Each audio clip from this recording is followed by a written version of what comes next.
hello everyone, welcome back to my new video. Today I'll show you what is array and how it's work in C language. So let's go on my computer screen. I'll show you how it's work and what is array. So guys, this is my code. આપણે પહેલાં header file include કરી પછી int main ચાલુ કર્યું, ત્યાંથી int આઈ અને array ચાલુ કર્યો. એરેનું નામ આપણે આપ્યું માર્ક્સ 5 કર્યા છે. તેમાં 5 એલિમેન્ટ આપણે ઇન્ક્લુડ કર્યા એટલે એની વેલ્યુ ઇન્ક્લુડ કરી 1 2 3 4 5 એવી રીતે. અહીંયા આપણે કંઈ બી લખો, આ એક એરે જ છે. અહીંયા તમે જેટલા લખો, અહીંયા 100 લખો તો અહીંયા તમારે 100 વેલ્યુ નાખવી પડે. એવી રીતે અહીંયા આપણે 5 નાખ્યા તો 5 વેલ્યુ નાખી. પછી સ્ક્રીનને ક્લિયર કરવા માટે ક્લિયર કરવા આપ્યું. પછી આપણે લૂપ ચલાવી, ફોર લૂપ 0થી લઈને 5 સુધી, અને પ્રિન્ટ કરાયા આપણા નંબર્સ. બરાબર, પછી જોઈ લો પ્રિન્ટ કરાવીએ. ઓકે, આવી રીતે કંઈક પ્રિન્ટ થાય છે.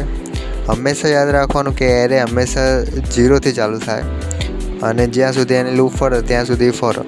તો 0થી ચાલુ થયો, 0માં આવ્યો 12, 1માં આવ્યો 23, 2માં આવ્યો 34, 3માં આવ્યો 45, 4માં આવ્યો 21. હવે લાઈક હું એરેમાં હું 0ની જગ્યાએ 1 કરી દઈશ ને 1થી લૂપ ચાલુ કરીશ. લાઈક અહીંયા હું 1થી લૂપ ચાલુ કરીશ ને તો આ 12 નહીં આવે, 12 માઇનસ થઈ જશે એટલે 12 નહીં આવે ટૂંકમાં એમ. ના યાર, 1થી લૂપ ચાલુ કરે તો 12 નહીં આવે, કેમ કે એરે હંમેશા 0થી ચાલુ થાય છે. જોયું, એરે આવું રીતે વર્ક કરે છે. અને જો આપણે વાત કરીએ વોટ ઇઝ એરે, તો array is a collection of element in same data store a continuous memory location. આ છે એરેની ડેફિનેશન. અને એરે છે એમાં તમે એલિમેન્ટ સ્ટોર કરી શકો છો, લાઈક જેટલા સ્ટોર કરો હોય એટલા, અને તેને એક્સેસ બી કરી શકો છો. નેમ આપો, એની પાછળ લખો એરે બ્રેકેટ્સમાં 10. તો તમે જ્યારે નામ લખશો ને ત્યારે તે 10 સુધી આવશે, એટલે કે 10 સુધીનું જ તમે નામ પ્રિન્ટ કરી શકશો, એનાથી વધારે નહીં કરી શકો.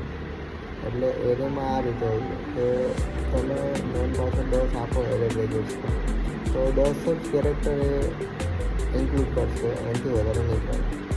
આ તો આપણો વિડીયો તમને ગમ્યો તો લાઈક, શેર અને સબસ્ક્રાઈબ કરી દેજો. Thanks for watching guys. By.